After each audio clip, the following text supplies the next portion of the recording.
Hey kids, Flexing Teacher Weber here with the last video in algebra, the introduction to algebra. And in the previous video, we looked at a pattern, the farmer pattern. Now we're going to look at another pattern called the babysitting pattern. So this is not a picture pattern, it's a numerical pattern. And it says Claudia gets paid a flat $10 fee for babysitting plus $8 for each hour. Calculate how much she makes for each hour of babysitting. So what we're going to do is we're going to make a table. We're going to call hours worked X, and we're going to call money earned Y. And in our X column, we'll start off with 0 hours, 1, 2, 3, 4, 5, 6. And then we'll use those hours to figure out the money earned. Now, Claudia gets paid a $10 flat fee for babysitting. So, for 0 hours worked, she gets $10 for walking through the door. So 0 hours worked, she makes $10. Now, after 1 hour, she makes $10,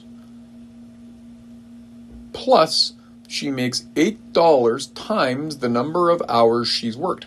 I'm not going to use the times symbol because times, we've already using the X to represent hours works. So to show times, I'm going to use parentheses.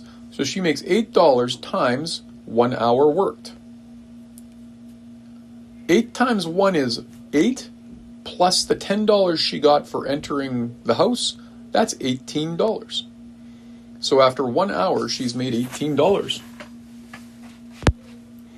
2 hours, what has she made if she works 2 hours? Well, she gets the $10 she started out with, plus she makes $8 times the number of hours she worked. So 8 times 2. 8 times 2 is 16, plus the 10 is 26. And in 3 hours, she makes $10 for walking through the door, plus 8 times 3.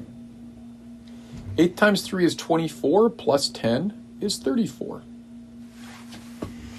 In 4 hours, she makes the $10 for walking through the door, plus 8 times 4. 8 times 4 is 32, plus 10 is $42. In 5 hours, she makes $10 per hour, plus 8 times 5. 8 times 5 is 40, plus 10 is 50. And in 6 hours, she makes $10 for entering the house, plus $8 per hour, and she works times 6 hours. 8 times 6 is 48, plus the 10 is 58. So that's how much money she earns per hour. And take a look at this. So the $10 always stays the same. The $8 always stays the same. But the number of hours she works can always change, right? And that's why we call hours earned X, because it's an unknown that can constantly change. Now, the other thing that can constantly change is the money earned Y, right? The money earned Y constantly changes as well. We call those variables, okay? We'll talk more about those, but they're called variables. Now, let's see if we can get the algebra expression and equation. To do that, we'll have to look at the patterns in the table. Now, the first pattern I notice is that the money earned is always increasing by $8 every time. 18 plus 8 is 26. 26 plus 8 is 34. 34 plus 8 is 42, and so on. This is so important. This tells us the beginning of the algebra. The algebra, we want to figure out what we can do to hours worked to get money earned. And that's always going to start off as times 8.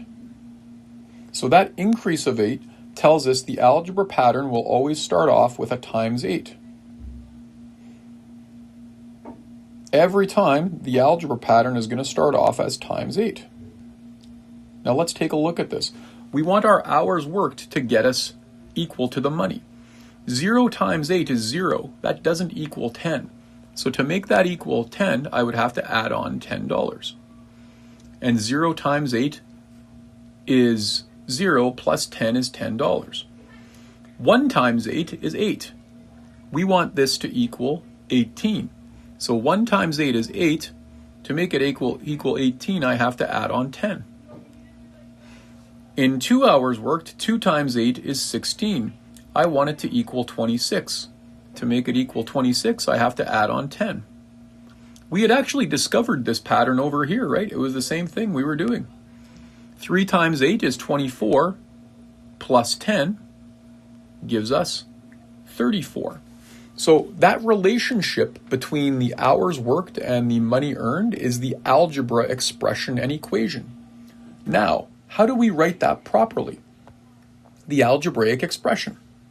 Well, we're going to take this algebra and we're going to write it in symbols. So hours worked is x, and we want to show hours worked times 8, or x times 8.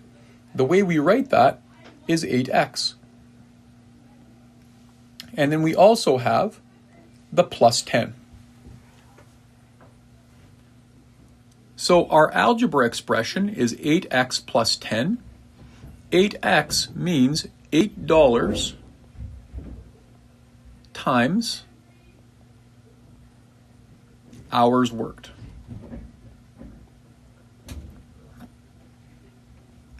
That's our algebra expression. It's just a way of mathematically expressing the pattern.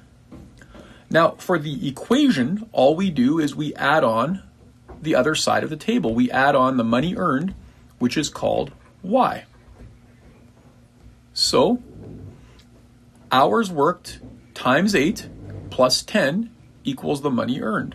So we're just going to add on the y part. It will be 8x plus 10 equals y. And we can also just flip that around and we can say y, which is the money earned, equals $8 per hour times the hours worked, which is x, plus the $10 for walking through the door. That's the algebra. That's maybe the trickiest part for the kids. But it's just taking the pattern in the table and expressing it mathematically. Now, for the next question, we're going to use that algebra to figure out how much money Claudia would make in 10 hours. So I'm going to write down this algebra equation, y equals 8x plus 10. And this time, we know a value for x. It says, how much would she make in 10 hours? Well, x is hours worked. So we've been given a value for x. X is 10 hours. So what we're going to do is we're going to substitute in 10 for x. This means 8 times the hours worked. So this is going to be 8 times 10. So we go y equals 8. We don't use the multiplication symbol to show multiplication. We use parentheses. We replace the x with 10. 8 times 10 plus 10. Y equals to 8 times 10. We do the multiplication first. That's 80 plus 10. And y is equal to 90. Now, y represents money earned. So that's $90. Typically, I write money with 2 decimal spots, even if there's not 2 decimal spots there. And we could use this equation to calculate any amount of hours. We could use x is equal to 100 hours, x is equal to 1,000 hours, and so on. Okay, last thing we're going to do. We're going to graph this pattern. We're going to write 5 ordered pairs for this pattern, and we're going to graph it. All right, the graph. Well, where do I find my ordered pairs? Remember, ordered pairs are x and y values. And I have x and y values in my table. When x is 0, y is 10. When x is 1, y is 18. When x is 2, y is 26, and so on. So we need to use these 5 values, 5 of them, and we're going to write them as ordered pairs. So let's use the first 5. When x is, it's 0. When x is 0, y is 10. So at 0 hours, Claudia makes $10. When x is 1, y is 18. When x is 2, y is 26. When x is 3, y is 34. And when x is 4, y is 42. Where did I find those? Right in the table. And there are more than just 5, right? I could go on and on and on. Now, the graph. We've got our ordered pairs. Each of these ordered pairs represents a point on the graph. So here's the graph. We call this the coordinate plane. We've already done one of these. We've got the x-axis. We've got the y-axis. Where they cross is 0. Well, technically it's 0, 0. I'm just going to put a point there and say 0. Now, our x-axis will be called hours worked.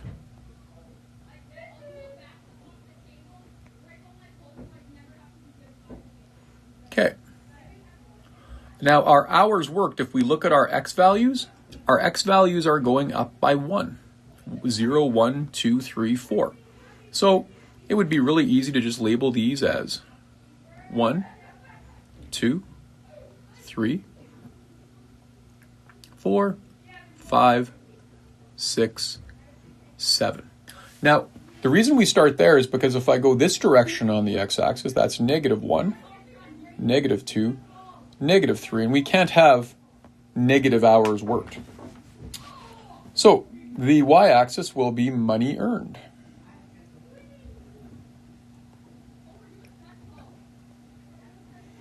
And the y-axis, I've got to look at my values here, and I see that it goes 10, 18, 26, 34. Got to put some thought into my y-axis. I'm thinking if I went up by 5s, that would be good. So we'll go 5, 10, 15, 20, 25, 30, 35, 40, and 45.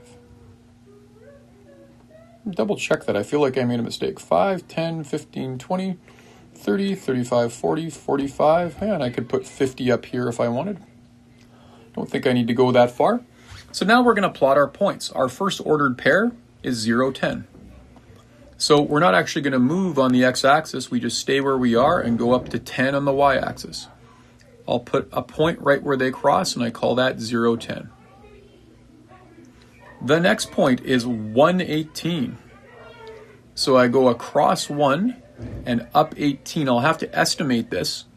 15 is right there. 20 is right there. So 18 is probably right about there. Put a point there. Call it 118. The next point is 226. So I'll go across 2 right there on the x and up to 26 on the y. There's 25, so 26 will just be a little across, a little above it. We'll call it 226. Okay. Our fourth point will be 334. So again, always do the x first. Go across 3 on the x and up to 34 on the y. So just a little below 35. So right there, and I'll call that, put a point there and call that 334. The last point is 442. So I'll go x first across 4 and then up 4 to 42, which will be right about there. Right about there. And I'll call that 442.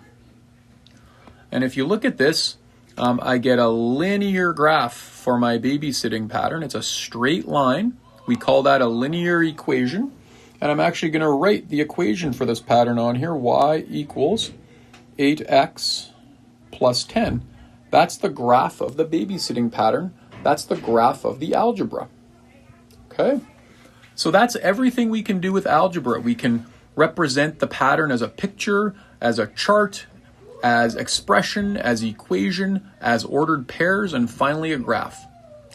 I hope that helps you with your algebra. Use these videos to help you with your assignment. That's all for now. Flexing Teacher Weber, out.